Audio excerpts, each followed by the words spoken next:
Dear student, you are welcome in my channel।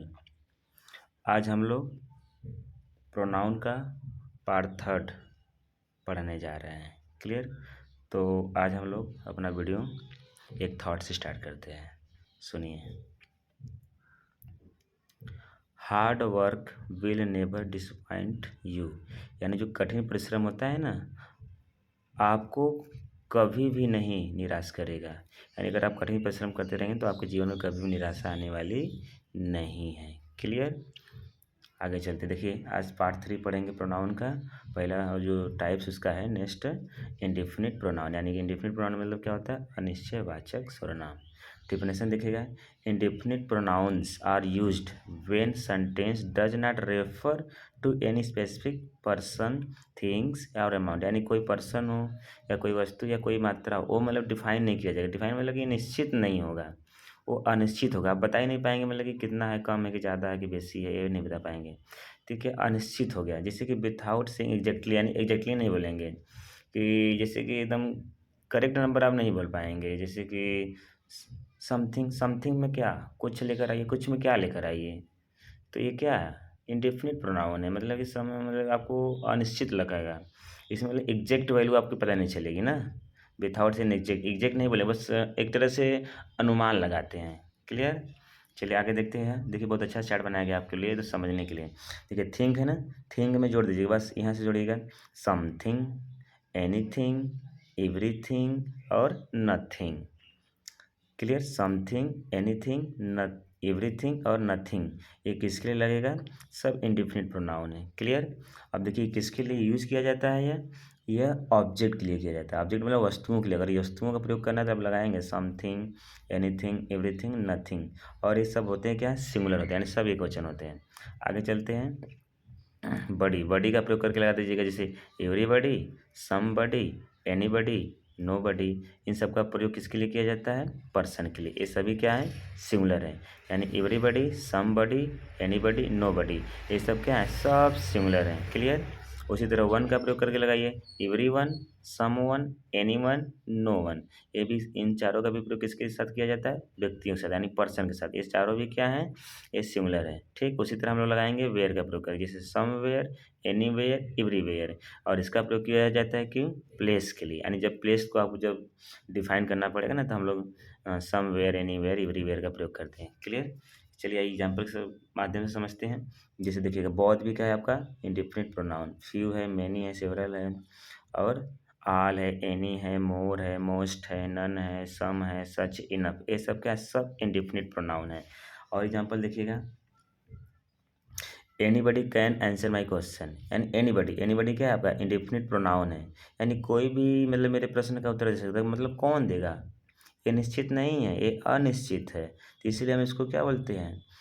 Indefinite pronoun. जैसे somebody has stolen my watch, somebody यानी कुछ लोग या कुछ लोगों ने मेरी घड़ी को क्या कर लिया? चुरा लिया।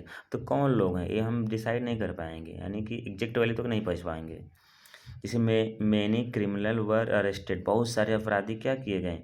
अरेस्टेड किए गए, यानी गिरफ्तार किए गए। तो कौन से अपराधी? पता नहीं, वो वाराणसी का होगा कि जौनपुर का होगा, कहाँ का होगा, मतलब डिफाइन नहीं कर पाएंगे। बस मैनी क्रिमिनल, यानी बहुत सारे, पता नहीं कितने, डाटा क्लियर नहीं हो पा रहा है। तो ऐसे नाउन को हम लोग, सॉरी, ऐसे प्रोनाउन को हम लोग क्या बोलेंगे? Indefinite pronoun. जैसे देखिए नथिंग हैज बीन डन, ये भी नथिंग क्या है आपका? मतलब क्या? इंडिफिनिट प्रोनाउन है। क्लियर? चलिए हम लोग नेक्स्ट टॉपिक की बात करते हैं। नेक्स्ट टाइप है प्रोनाउन का डेमोन्स्ट्रेटिव प्रोनाउन, संकेतवाचक सुनाए। सबसे सिंपल है, देखिए demonstrative pronoun are use to indication of the object या थिंग्स, यानी कि इंडिकेशन में क्या था? संकेत, संकेत को दिखाने के लिए हम लोग डेमोन्स्ट्रेटिव प्रोनाउन यूज करते हैं। जैसे देखिएगा, दिस और दैट क्या है आपका? डेमोन्स्ट्रेटिव प्रोनाउन है, लेकिन ये दोनों क्या है? सिंगुलर है, यानी दिस दैट क्या है? सिंगुलर है। उसी तरह दीज और दोज क्या है? ये है डेमोन्स्ट्रेटिव प्रोनाउन, लेकिन ये दोनों क्या है? प्लूरल है, यानी बहुवचन में दोनों आ जाए। उसी तरह सच का भी यूज किया जाता है डेमोन्स्ट्रेटिव प्रोनाउन में, उस तरह नन का भी यूज किया जाता है। क्लियर? आगे चलते हैं। देखिए खास बात क्या है, दिस, दैट, दीज, दोज, अगर इन चारों के बाद क्या आ जाए? वर्ब। अगर वर्ब आ जाए तो समझ जाना हो क्या है? डेमोन्स्ट्रेटिव प्रोनाउन है। क्लियर?